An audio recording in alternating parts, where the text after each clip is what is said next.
Но сегодня будет речь о чем-то таком. Откуда, как сказать, главный вопрос сегодняшний, о чем сегодня будет речь, это почему у средневековых славянских летописцев появляется тема славянской прародины на юге, на Балканах, если поточнее.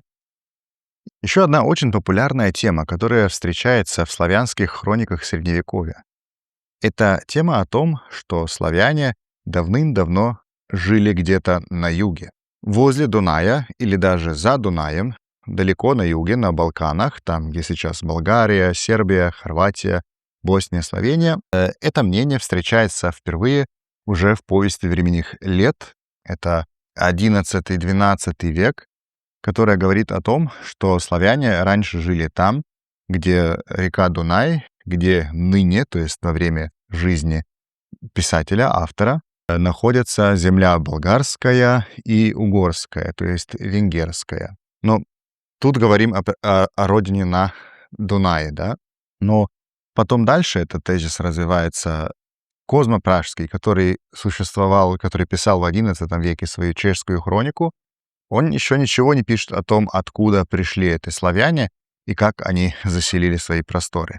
Где-то около 200 лет спустя другой чешский хронист Далимил, он уже пишет о том, что когда-то в начале мира на поле Шинеар, там, где строилась Вавилонская башня, жил такой народ, который назывался сербами. И этот сербский народ потом, после того, как языки смешались, населил территорию от Константинополиса, Царьграда, до Рима, то есть Балканы. И оттуда, там была такая страна Хорватия в этих сербских землях, в сербском народе. И из этой Хорватии вышел какой-то чех, который был по своему сословию лех, что бы то ни значило. Это не важно сейчас для этого рассказа. Тут есть этот мотив. Потом, если посмотреть в Великопольскую хронику, это конец XIII, начало XIV века, он говорит о том, что родина всех славян была Паннония. То есть также этот мотив. И вообще это встречается не только среди славян. Я сейчас не могу точно вспомнить источники, которые связаны с германским миром, но которые тоже приводят всех в связь с этой Паннонией. Паннония — это какая-то мифическая страна райская. Но тут очень интересно тоже, что в источниках, в южнославянских источниках, например, в барском родослове или летописи попа Дуклянина, там четко говорится о том, что славяне на Балканы, на юг пришли из северных стран. И тоже к этому можно причислить и историю Солонитанской церкви Фомы Архидиакона из XIII века. Это тоже из хорватской истории, такой один из важнейших источников по Средневековью. Он тоже пишет о том, что славяне пришли с северных стран, там, где тевтонская и польская страна. Затем у Константина Порфирогенита, если я не ошибаюсь, имеем информацию о том, что такой славянский племенной союз, захумляне, пришли из просторов, где течет река Висла, то есть местная их легенда была, да. И тут говорим не о каких-то конструктах литературных, а говорим именно о том, в чем была убеждена княжья дружина тут на юге, да. В общем, было это восприятие того, что славяне откуда-то пришли, откуда-то с севера. Но давайте попробуем ответить на этот вопрос. Почему юг? Почему Балканы казались такой прародиной? Или почему многие средневековые авторы, как правило, священники, видели это именно так? Тут нужно понимать средневековый взгляд на мир, то есть чисто географический, да, как он географически выглядел. То есть была Европа, была Азия, была Африка, и центр мира был где-то на Ближнем Востоке. Иерусалим — это как бы пупок мира был, там и Христос был распят и так далее, да. И потом дальше еще вот этот Шинар, Вавилон, это тоже на Ближнем Востоке находилось. Так как в их образование, в их фундаментальное образование входило вот с одной стороны это Священное Писание, да, и потом церковные отцы. Особенно популярен и влиятелен был церковный отец святой Исидор Сивильский, который написал огромнейший труд этимологии. В основном опирались на это. И потом, когда они создавали истории своих собственных народов, одна из их задач была, как историю их народа связать с библейской историей. Как раз самый популярный мотив — это эти истории начинать сразу после всемирного потопа и после Вавилонской башни. Потому что было такое убеждение, это уже у Изидора Сивильского встречается, что тогда все народы возникли именно, и что тогда каждый народ получил свой язык, который, согласно тогдашнему взгляду, не меняется, а каждый получил один язык навсегда. А если язык меняется, он меняется так, что он портится. Что, заметьте, многие люди и сейчас думают так, что язык портится, а не развивается, да? Это как если бы мы сказали, что ребенок не взрослеет, а он портится во взрослого человека. Смешно, конечно, да? Но такое вот было убеждение, по крайней мере, исходя из исторических источников того времени. Но что я хочу сказать? Вот все это повлияло на образование этих священников, которые потом пытались как-то примирить вот эту литературную, как сказать, создать литературную традицию своих стран, там, Чехии, Польши, Хорватии, Руси, и пытались это как-то включить в это священное писание. И если идем к самому древнему славянскому источнику, славянскому значит, что он написан на славянском языке, в славянской среде, есть тут у нас повесть временных лет. Это первая попытка такой хроники, попытка написания истории от начала времен по их время, да, и тоже пытаются найти ответ на вопрос, откуда пошли славяне. И как кажется логическим, поскольку изначально все люди, согласно Священному Писанию, жили там, где был Вавилон, а это было на юге, как все знали, все народы должны были расселяться к северу из этого направления как раз, с юга, через потом Малую Азию, через Балканы и так далее. Поэтому им казалось очень логичным, что и славяне прошли по такому пути. И, конечно, эти славянские авторы видели образец для этого и у античных авторов, потому что и о предках римлян существовала легенда, что их предки связаны как-то с Троянской войной, и они из Малой Азии, и, по сути, там из Ближнего Востока перешли потом в Италию и там основали Рим. И это был путь, который был всем известен. Значит, из юга все движутся прямо в направлении севера, и, следовательно, и у славян какая-то родина, которая была старше, прародина, должна была быть где-то на юге. Они никогда особо не конкретизируют, когда говорят о славянской, балканской прародине. Самая эта большая конкретизация — это как раз у Далимила, который говорит, что от земель Царьграда по Рим населились эти славяне, да. Для автора «Повести временных лет» это там где-то, где Иллирик находился. А Иллирик почему важен?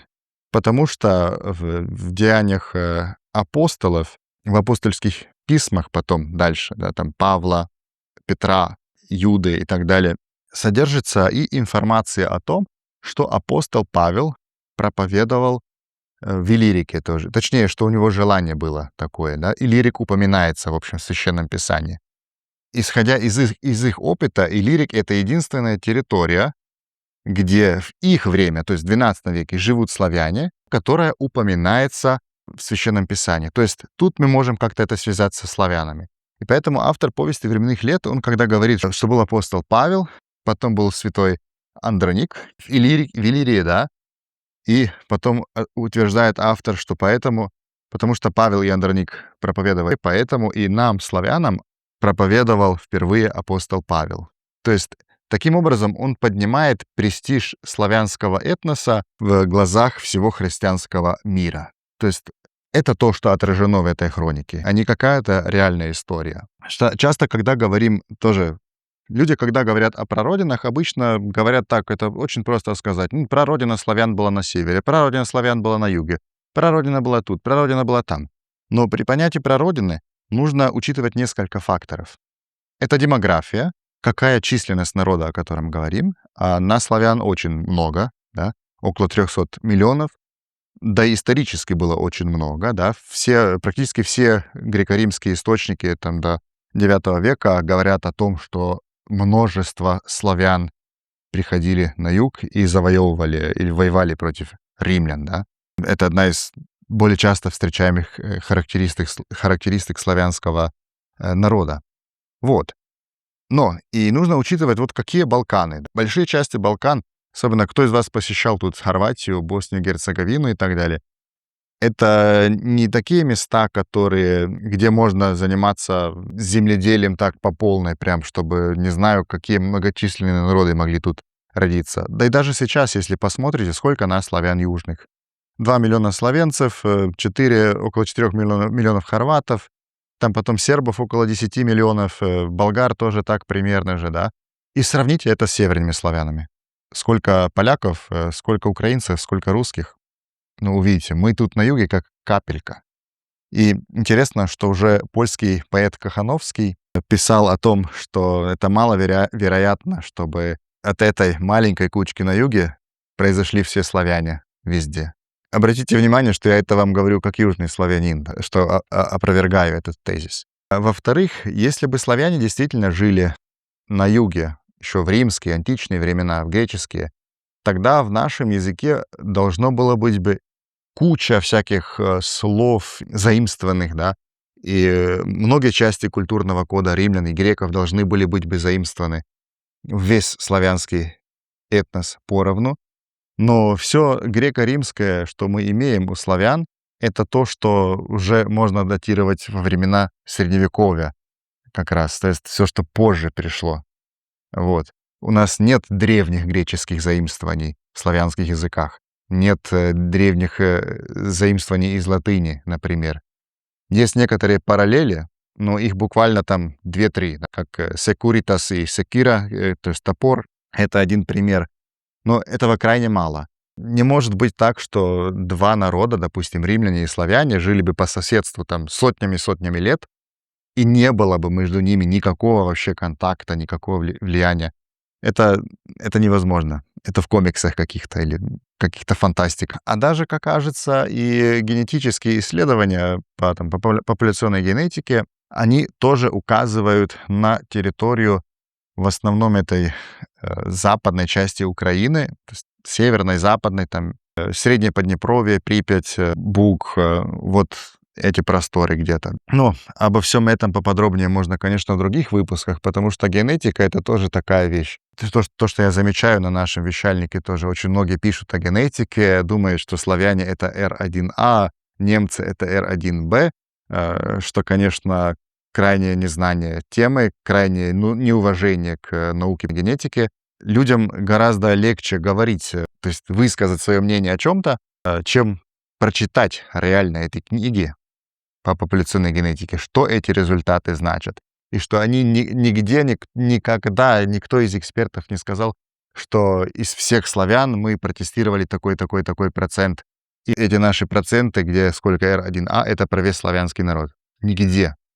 То есть это говорим буквально, я вам сейчас образно скажу, если в какой-то славянской стране живет 1 миллион людей, а опыты или тестирования провели на сотни человек.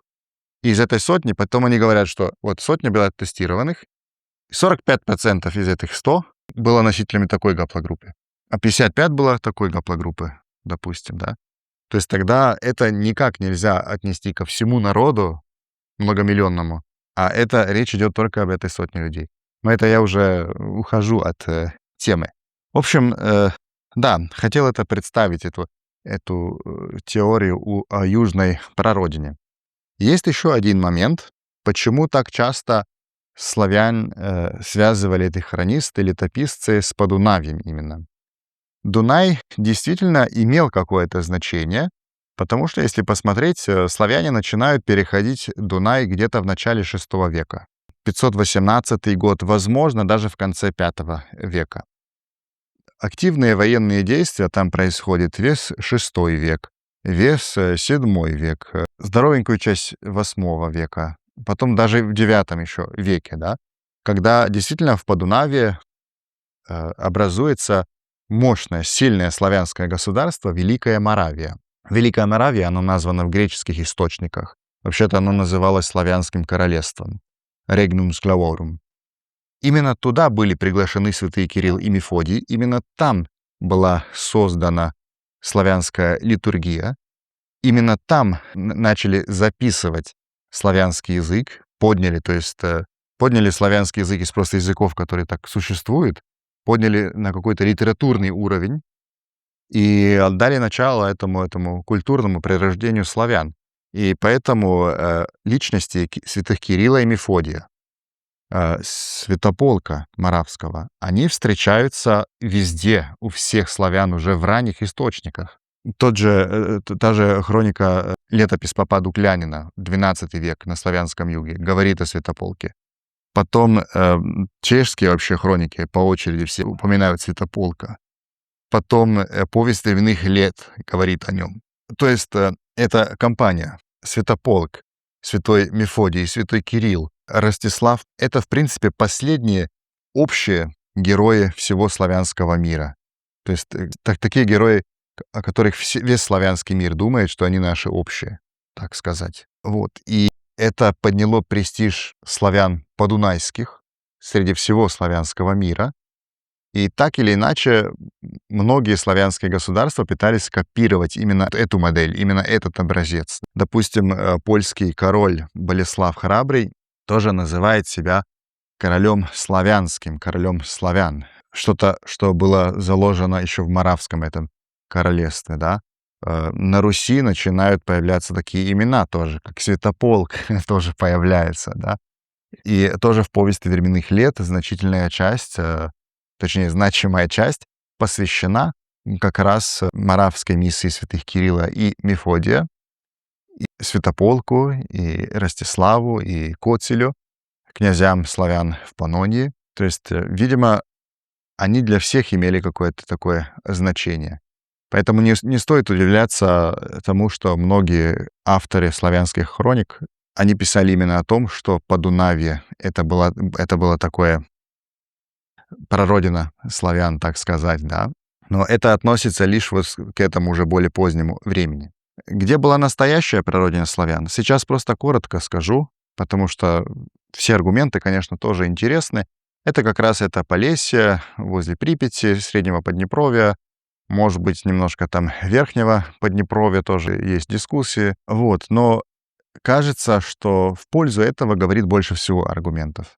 Как аргументы сравнительного славянского языкознания, так стариноведения или археологии, зарубинецкая культура, да, и так и исследования по популяционной генетике. Ну, и на этом сегодня все. Я надеюсь, что этот выпуск многим из вас будет полезен, занимателен, увлекателен.